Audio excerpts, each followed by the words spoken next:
धर्म विशेष के लोगों को नाराज नहीं हो जाए कहीं, वो इस डर से, इस भय से उन्होंने इस पूरे राष्ट्रीय गीत को 65 साल तक ठंडे बस्ते में रख दिया कि मल्लिकार्जुन खड़गे आज स्वयं मान रहे हैं कि उन्होंने रोका था वंदे मातरम गाते हुए। खड़गे साहब, आपको भी गाना पड़ेगा, आपके दामाद को भी गाना पड़ेगा। तो विपक्ष की हालत उस बच्चे की जैसे है जो हर परीक्षा, लगभग 100 परीक्षाएं फेल हो गया और आगे 1000 और परीक्षाएं फेल होगा कि उनको वोट नहीं मिलता तो वो अपनी हार का ठीकरा चुनाव आयोग पर फोड़ देता है। वही गा रहे हैं जो महात्मा गांधी ने गाया था, पर महात्मा गांधी के स्वर्गवास के बाद तुष्टीकरण की राजनीति कांग्रेस पार्टी ने अपना ली और तुष्टीकरण की राजनीति को अपनाने के बाद जो एक धर्म विशेष के लोगों को नाराज नहीं हो जाए कहीं, वो इस डर से, इस भय से उन्होंने इस पूरे राष्ट्रीय गीत को 65 साल तक ठंडे बस्ते में रख दिया।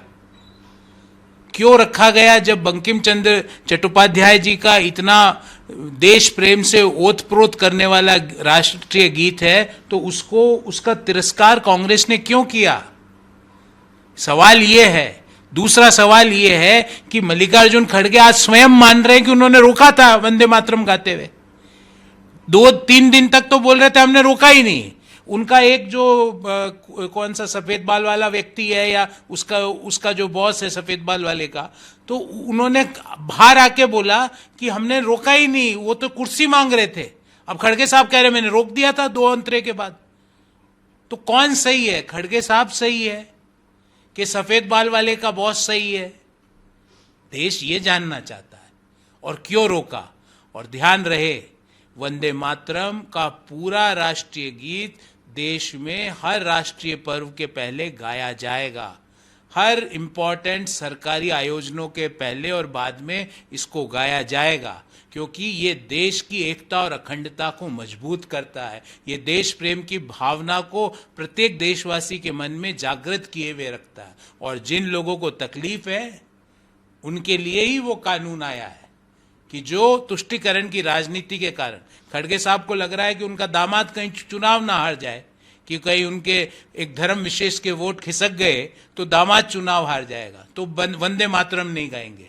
खड़गे साहब, आपको भी गाना पड़ेगा, आपके दामाद को भी गाना पड़ेगा, आपके पुत्र को भी गाना पड़ेगा, आपके पार्टी के जो पूर्व अध्यक्ष है उनको भी गाना पड़ेगा, उनकी मम्मी को भी गाना पड़ेगा, उनकी बहन को भी गाना पड़ेगा, उनके भांजे भांजियों को भी गाना पड़ेगा। इस मातृभूमि में, इस महान भूमि पर जो व्यक्ति है उसको वंदे मातरम गाना पड़ेगा।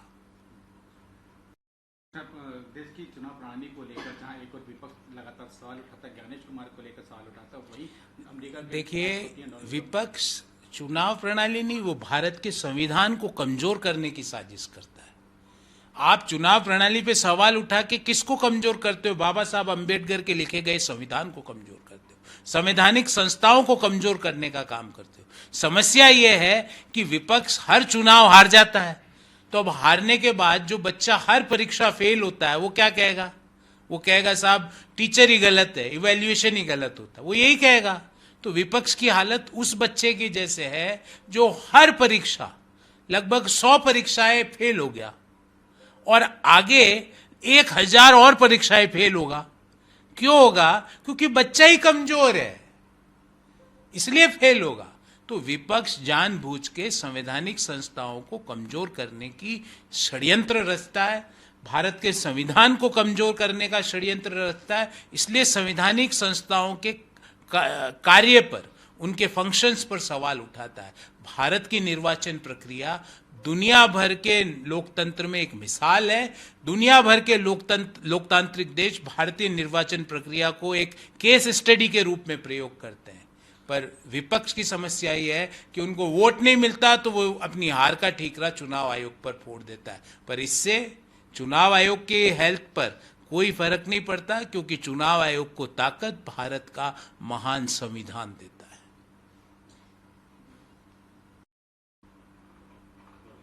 सर, राजस्थान के पूर्व मुख्यमंत्री अशोक गहलोत ने कहा कि जनजी के पक्ष की पैरवी करते हुए कांग्रेस को 50% टिकट। तो इसका मतलब अशोक गहलोत जी राजस्थान के के लोगों को कह रहे हैं कि वो अगला चुनाव नहीं लड़ेंगे क्योंकि वो तो 75 साल के ऊपर उम्र के हैं।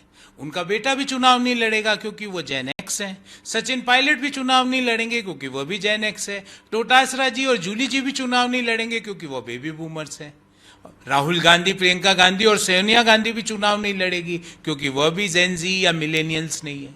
अशोक गहलोत जी, पहले आप सार्वजनिक मंच पे ये घोषणा कीजिए कि आप और आपका बेटा चुनाव नहीं लड़ेगा क्योंकि आप दोनों ही जेनजी नहीं है। पहले तो ये घोषणा कीजिए। दूसरा, 2018 से 2023 के बीच जो जेनजी की एक बड़ी जेनरेशन को सपनों को खत्म करने का जो पाप आपकी सरकार के दौरान हुआ, उसका क्या? तीसरा, 2018 से 23 के बीच 19 परीक्षाओं के पेपर लीक क्यों हुए, उसका कौन लोग थे जो जिम्मेदार रहे?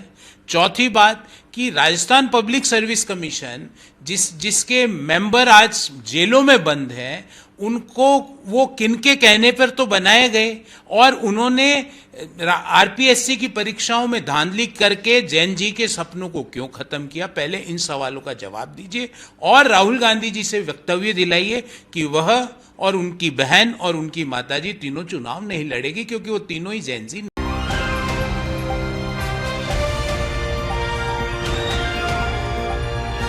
दिल्ली, हरियाणा, उत्तर प्रदेश, राजस्थान की हर खबर के साथ देखते रहिए न्यू इंडिया न्यूज नेटवर्क।